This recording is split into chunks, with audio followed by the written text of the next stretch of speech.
How to log in to Agoda. First of all, open the Agoda app on your device. On the main screen, you will see the option to sign in or create an account. To log in, you can use your email address, Google account, Facebook, Apple ID, or even your mobile number. If you choose to log in with Google, simply select your Google account and you will be signed in instantly. If you choose Facebook, tap the Facebook option, enter your login details if required, and allow access to connect your account. If you choose Apple ID, select the Apple option, confirm with your Apple credentials, and you will be logged in right away. If you prefer using email, type in your registered email address and tap continue.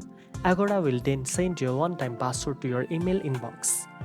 Open the email, copy the OTP, enter it in the app, and tap continue to confirm your login. You can also sign in using your mobile number. To do this, tap on Other Ways to Sign In and select Sign In with Mobile. Enter your phone number and Agoda will send you an OTP. Enter the OTP in the app and you will be logged in successfully. Once you are signed in, you will have full access to your Agoda account where you can manage bookings, track reservation, save favorite hotels, and enjoy Agoda rewards for discount and travel perks. Now you know how to log into Agoda. If you found this video helpful, don't forget to like, share, and subscribe for more booking tips. Thanks for watching, and I'll see you in the next one.